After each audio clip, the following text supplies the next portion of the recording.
Hello बच्चों, कैसे हैं आप लोग। होपफुली आप सभी सुरक्षित होंगे, स्वस्थ होंगे और आपके परिवार वाले भी सभी सुरक्षित और स्वस्थ होंगे।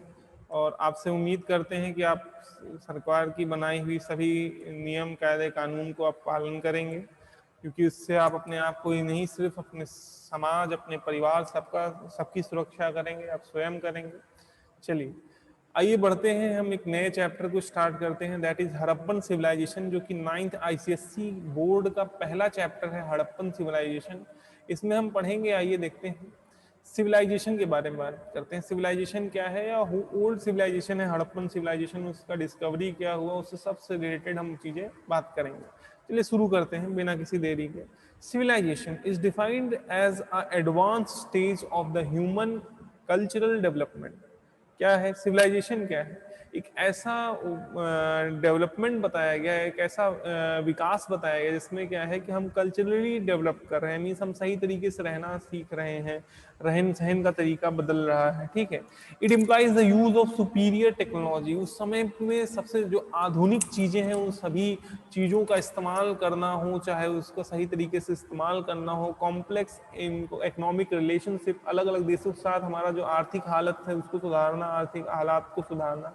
There are number of trades which mark as a civilization, some of these are.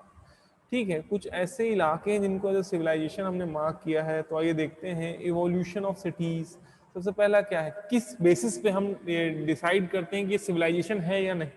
ठीक है, तो पहला ट्रेड क्या है, पहला पॉइंट क्या है, इवोल्यूशन ऑफ सिटीज। सिटीज का विकास, शहर का विकास कैसे हुआ है, सरप्लस फूड, जितना रिक्वायरमेंट है उतना फूड अगर आप प्रोड्यूस कर रहे हैं तो मीन्स आप कुछ नहीं कर रहे हैं, आपने कोई विकास नहीं किया है। लेकिन जितना आपके पास जरूरत है उससे अधिक आप अगर क्रॉप को प्रोड्यूस कर रहे हैं, प्रोडक्शन है, तो इसका मतलब क्या है कि आप कहीं ना कहीं विकास कर रहे हैं। ठीक है। डिवीजन ऑफ लेबर, लेबर को बांटना, लेबर नॉट लेबर। ठीक है, लेबर को बांटना, जहां पे जितने लेबर की आवश्यकता है, जहां पे जिस लेबर की जरूरत है उस हिसाब से आपने सभी को डिस्ट्रीब्यूट करके रखा है। सिस्टम ऑफ राइटिंग, लिखने का तरीका, ठीक है, वो पूरे देश भर में प्रचलित हो। ठीक है।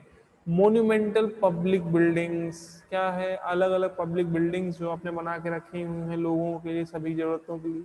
डेवलपमेंट ऑफ टेक्नोलॉजी, और आधुनिकता क्या है, क्या विकास आपने करके रखे, इन्हीं सब पॉइंट्स हैं जो कि जिस बेसिस पे हम डिसाइड कर सकते हैं कौन सी सिविलाइजेशन मॉडर्न सिविलाइजेशन या ओल्ड एज सिविलाइजेशन क्या है। ठीक है, तो उसी बेसिस पे तो हम पता करते हैं ना सिविलाइजेशन पहली चीज है क्या, वो तो है डेवलपमेंट्स, कल्चरल डेवलपमेंट्स। ठीक है, तो किस बेसिस पे हम डिसाइड करें कौन से प्रकार की सिविलाइजेशन है, तो given points are there that we can decide that which type of civilization is it. Okay, so for that we have to denote all these points of development in that area. We are finding out that civilization. Okay, now let's continue. The period between 4000 BC to 3000 BC saw a remarkable progress. 4000 BC से लेकर के 3000 BC। अब कहोगे sir हम ये कहते हैं 2012 से 2010 कहते हैं क्या? नहीं कहते हैं, हम कहते हैं 2012 से 2014 कहते हैं। क्यों? क्योंकि 2 साल जब आगे बढ़ते हैं तो क्या होता है, एज बढ़ती चली जाती है। ठीक है, अब यहाँ पे सब उल्टा क्यों हो रहा है? तो उल्टा इसलिए हो रहा है क्योंकि अब एक बेंचमार्क मान लीजिए, जैसे एक पॉइंट है, ठीक है, ये पॉइंट फिक्स्ड है। ठीक है, अब यहाँ से पीछे जाएंगे, जैसे जीरो है, जीरो से पीछे जाते हो तो क्या होता है, घटते क्रम में जाते हो ना, -1 -2, -2 क्या है, इज लेस देन -1। ठीक है, छोटा है -1 से। ठीक, उसी तरह से जब बिफोर क्राइस्ट का जन्म और उनके एरा को मान लिया हमने एज पीरियड का, क्योंकि ग्रीक कैलेंडर को हम यूज करते हैं और उनके गॉड क्या है, जीसस क्राइस्ट। ठीक है, तो जो बिफोर बीसी मीन्स क्या, बिफोर क्राइस्ट, क्राइस्ट के जन्म के पूर्व। तो सीधी सी बात, जब आगे बढ़ेंगे तो सीधी सी बात है हम कहीं ना कहीं निकट पहुंचेंगे, पास पहुंचेंगे किसके, जीसस के, क्राइस्ट के जन्म के पास पहुंचेंगे। That's why that is 4000 to 3000 BC। ठीक है, अब यहाँ पे बहुत विकास हुआ। क्या विकास हुआ आइए देखते हैं। ठीक है, विकास हुआ है, विकास दुबे नहीं हुआ है। चलिए ठीक है, आइए आगे बढ़ते हैं। I don't want to promote any one of them a gangster. Okay, they are very bad person. It doesn't have to provoke these type of person in our society. Okay, man acquired greater knowledge and skill in the mastering the forces of nature. कहीं ना कहीं आदमी को बहुत सारा विकास हुआ। कैसे हुआ? उनको ज्ञान वर्धन हुआ, नॉलेज मिली, ज्ञान मिला, स्किल्स मिले, ताकत मिली, जिससे क्या है वो अलग अलग चीजों पे काबू कर सके, अलग अलग जो कार्य हैं उसको कर सके, ठीक है। he took to agriculture and began to make more efficient tools and started living more और less settled life on the banks of river. जो एक समय पे हम अर्ली ह्यूमंस की बात करते रहते थे कि वो एक जगह से दूसरी जगह मूव करते रहते थे, कच्चा खाना खाते थे, कहीं एक जगह सेटल नहीं थे, ठीक है। तो अब क्या हुआ, धीरे धीरे क्या है, कहीं ना कहीं अलग अलग तरीके के टूल्स का इस्तेमाल करना, अलग औजार का इस्तेमाल करना, उससे खेती बाड़ी करना हमने सीखा। उसके बाद हम धीरे धीरे सेटल लाइफ जीने लगे। जो अभी तक था हमारा बंजारों का जीवन था, हम मूव करते रहते थे, उससे हम सेटल लाइफ की तरफ आगे बढ़ने लगे, ठीक है।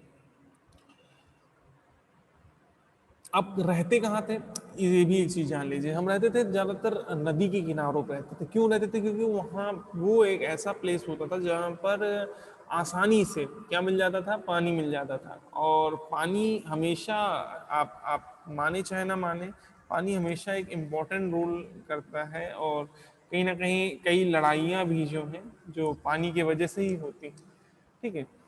तो बहुत इम्पोर्टेंट है हमारी लाइफ में। हम लोग भले ही उसको सीरियसली ना लेते हुए हम लोग फेंकते रहते हैं पानी को, ठीक है। जहाँ एक बाल्टी पानी से काम चल सकता है, वहाँ हम सैकड़ों बाल्टी का पानी का मिसयूज करते हैं, ठीक है। वो अलग मैटर है, बट पानी हमेशा हमारे लिए इम्पोर्टेंट था, है और रहेगा। चलिए आगे देखते हैं, इसको समझते हैं यहाँ पे क्या डेवलपमेंट्स हुए। तो पहली बात, हम रिवर के आसपास रहना शुरू कर दिए। रिवर के आसपास रहना शुरू करने का मतलब क्या है कि सीधी सी बात, हमारे पास क्या आ गया, हम हमारे पास जो जब टूल्स आ गए तो हमने कहीं ना कहीं डेवलपमेंट करना शुरू किया। और जब डेवलपमेंट करना शुरू किया, सीधी सी बात हम खेती बाड़ी करना शुरू कर दिए, तो हमारे पास ग्रेन्स हो गए। और जब ग्रेन्स हो गए, सीधी सी बात है, हमें कहीं ना कहीं एक रास्ता मिलने लगा जिससे हम क्या कर सकें, एक जगह सेटल्ड लाइफ जीवन व्यापन कर सकें, ठीक है। कहीं ना कहीं ये होने लगा, हम सेटल्ड होने लगे, ठीक है। सेटल्ड होने लगे और आराम से रहने लगे, एक सेटल्ड लाइफ जीने लगे। चलिए आगे देखते हैं,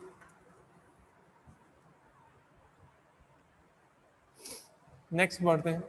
फिर so a number of dispersed farming villages evolve first into the town and then into cities. कई सारे ऐसे शहर है जहाँ पे खेती बाड़ी होने लगी, क्योंकि वो नदियों के किनारे थे तो पानी की अवेलेबिलिटी आसानी से होती थी, कल्टीवेशन हो सकता था। जिसके बाद जब कल्टीवेशन होने लगा तो कहीं ना कहीं अब कई कस्बे बने। कस्बे से फिर और डेवलपमेंट हो, क्योंकि अभी तक क्या था, हम लोग मूव करते थे, तब तो एक कोई शहर बन ही नहीं सकता, क्योंकि हम कहीं सेटल रहते ही नहीं थे। जब हम सेटल होने लगे, हम खेती बाड़ी करने लगे, तो पहले कस्बे बने। जब कस्बे बनने लगे, धीरे धीरे उसके बाद क्या चेंजेस आया, धीरे धीरे उसके बाद चेंजेस आया कि आपके पास क्या होने लगे, कस्बों के साथ साथ क्या होने लगा, आपके पास एक खास चीज क्या क्या क्या क्या क्या क्या क्या, शहर। जी, शहर बनने लगे, ठीक है। जैसे कि अब आज भी उसके थोड़े से एग्जैक्टली वही नहीं आप चिन्ह मिल सकते, जैसे कि राबड़ी सई नदी के बगल में, ठीक है। लखनऊ गोमती नगर नदी के बगल में। दिल्ली जैसे महान शहर कहाँ, यमुना नदी के बगल में, ठीक है। कई जो नदियों के बगल में ही आपको शहर ज्यादा मिलेंगे। क्यों, जैसे कानपुर गंगा नदी के बगल में। क्यों, क्योंकि वहां पे एक मेन सोर्स जो है एग्रीकल्चर का मिल जाता है, वो क्या है, वाटर। Got it? चलो, now continue. The river valleys has agricultural potential needed to support a dense population and produce surplus food. अब जहां नदी के किनारे रहने में हमें फायदा क्या रहता था, पहली चीज तो हमें पानी मिलता था, दूसरी चीज जो जमीन जो थी वो उपजाऊ थी। उपजाऊ कैसे थी, क्योंकि वो जमीन में पानी, नमी पाया जाता था। सीधी बात, जमीन उपजाऊ हो गई। अब जब जमीन उपजाऊ हो गई तो कहीं ना कहीं वहां पे जो रिक्वायरमेंट है फूड का, जो उस शहर में जो लोग रह रहे हैं जिनको जितना रिक्वायरमेंट है फूड का, वो पूरा हो सकता है। तो जब वहां पर रिक्वायरमेंट फूड का पूरा हो सकता है, तभी तो हम वहां पे एक सेटल लाइफ रह सकते हैं, तभी तो वहां पे स्थिर होकर के जीवन व्यतीत कर सकते हैं, पॉसिबली। चलिए आगे बढ़ते हैं। फिर the surplus food feed from the people feed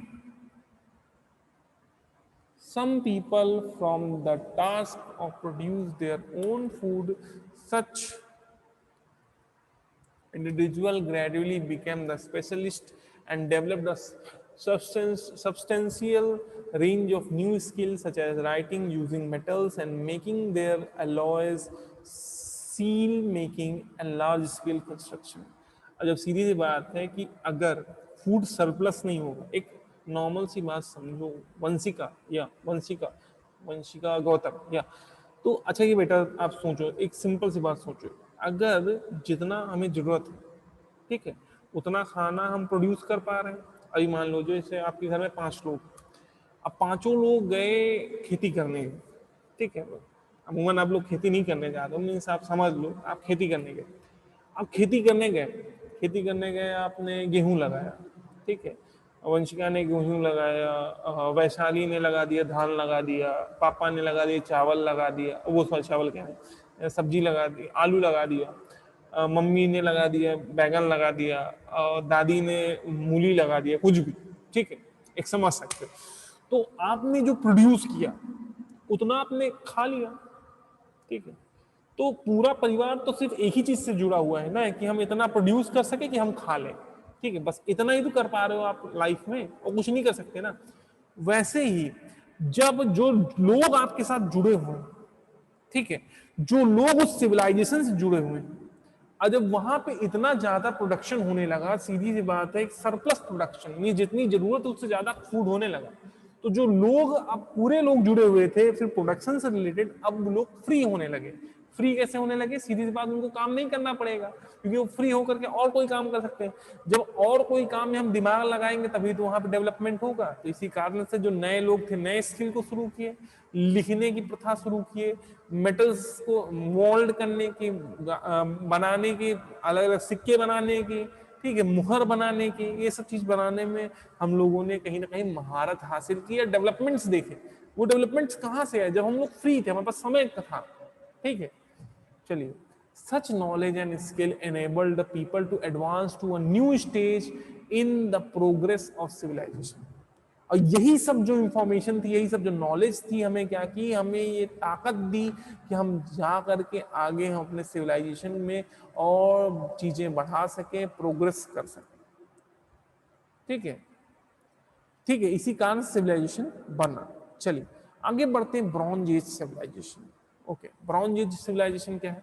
gradually man came to know that how to use metal. अब धीरे धीरे आदमी को पता चलने लगा मेटल का इस्तेमाल कैसे करना है। Metal they are more durable than stone and could be work for making varieties of tools, implements and weapons. अब लोगों को पता चल गया कि कहीं ना कहीं हम मेटल ज्यादा मजबूत है किसके कंपैरिजन में, पत्थरों कंपैरिजन में, और उनके इस्तेमाल करके हम कई अलग अलग तरह के हथियार बना सकते हैं। The first metal to discovered was copper. पहला मेटल जिसकी डिस्कवरी हुई थी वो क्या था? कॉपर था, ठीक है। उसके बाद for a long time stone implements continued to be used along with copper। और फिर लंबे समय तक क्या है, कॉपर और जो है स्टोन का लगातार इस्तेमाल होता रहा। This period when the man used both stone and copper tools is known as Chalcolithic period। Chalcolithic period, ठीक है, I am not pronunciation well, but इस पीरियड जिसका हम दोनों का इस्तेमाल किया, किसका? स्टोन का भी और कॉपर का। तो कैलोलिथिक लिथिक पीरियड, ठीक है। Later on man learn the art of mixing copper with tin और zinc to produce alloy called bronze. बाद में इंसानों ने ये सीखा कैसे हम कॉपर को किसके साथ मिक्स करें, टिन के साथ मिक्स करें, जिंक के साथ मिक्स करें, और हम क्या प्रोड्यूस कर सकें, एलॉय प्रोड्यूस कर सकें। और उस पीरियड को हमने क्या, सॉरी उसको हमने कहा क्या, उसको कहा हमने ब्रॉन्ज। तो ब्रॉन्ज इज हार्डर, ब्रॉन्ज मजबूत रहता था, किससे मजबूत रहता था? कॉपर से, ठीक है, एंड मोर डक्टाइल, और उसे हम और पीट पीट के और पतली सीट में हम बदल सकते थे, ज्यादा पतला, ठीक कर सकते थे, ठीक है, ductile then the copper, copper के मुकाबले, and is therefore more suitable for the manufacturing of tools and weapon. इसीलिए जब हम पतला उसे और कर सकते थे और पीट सकते थे, इसके लिए उससे हम और अच्छे मजबूत क्या है हथियार बना सकते थे, वेपन्स बना सकते थे, औजार बना सकते थे, ठीक है।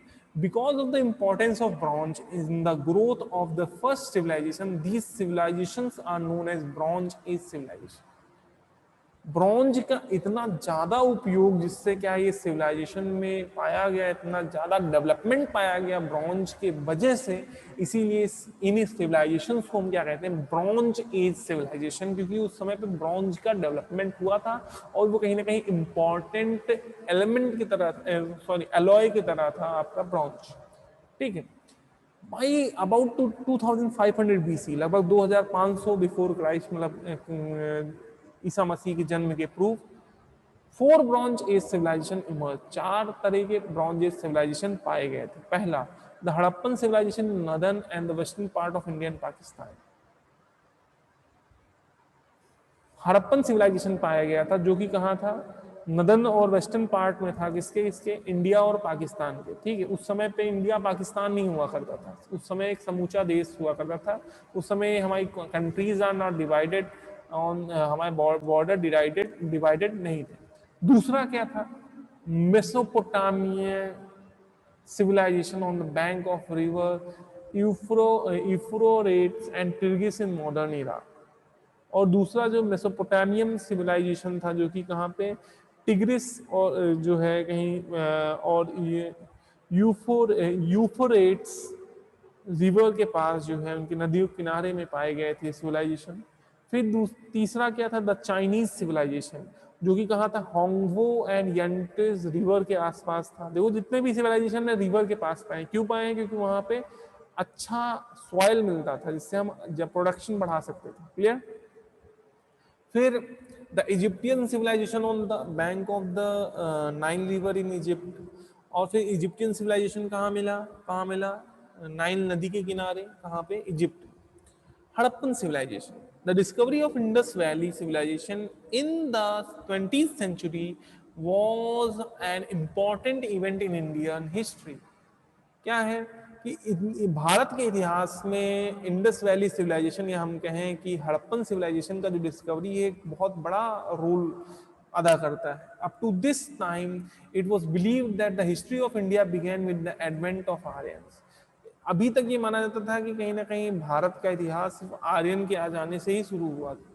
However, with the discovery of Indus Valley civilization became clear the history India begins to from 2500 BC instead of 1000 BC।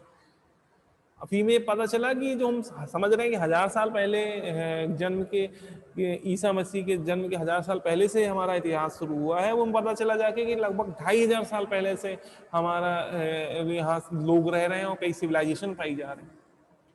The Indus Valley civilization is the best known as the Harappan culture or the Harappan civilization। Indus valley के पास जो civilisation पाई गई है, उसको नाम दिया गया है Harappan culture या हड़प्पन सिविलाइजेशन के नाम पे। It is called the Harappan civilization because the Harappan site was the first to discovered 1921 at the modern site of Harappa situated in the West Punjab in the Pakistan। इसे Harappan civilisation इसलिए कहा जाता था, क्यों कहा जाता है, क्योंकि ये हड़प्पन एरिया में, पाकिस्तान में जब खोज शुरू हुई तो पहली सिविलाइजेशन पाई गई थी 1921 में। ठीक है, हड़प्पा के साइड पे ये पहली सिविलाइजेशन पाई गई थी, इसीलिए इसे हड़प्पन सिविलाइजेशन बोला गया। ठीक है, इसका दिस डजंट मीन दैट कि उस समय जो लोग रहते थे इसको हड़प्पन सिविलाइजेशन कहते थे, हड़प्पन सिटी कहते थे, नहीं, उस समय ऐसा कुछ और नाम रहा होगा, हम नहीं जानते। चलिए, Mohenjodaro was discovered in 1922। Mohenjodaro का डिस्कवरी 1922 में हुई थी, 1921 में हड़प्पन की हुई थी। Both line in the Indus valley region in the north waste.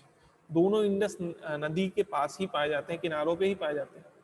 The discovery, इसका खोज कैसे हुई, the story of the discovery of Harappan civilization is very interesting. कहानी की डिस्कवरी कैसे हुई, ये बहुत महत्वपूर्ण है, बहुत रोचक कहानी है, आइए समझते हैं।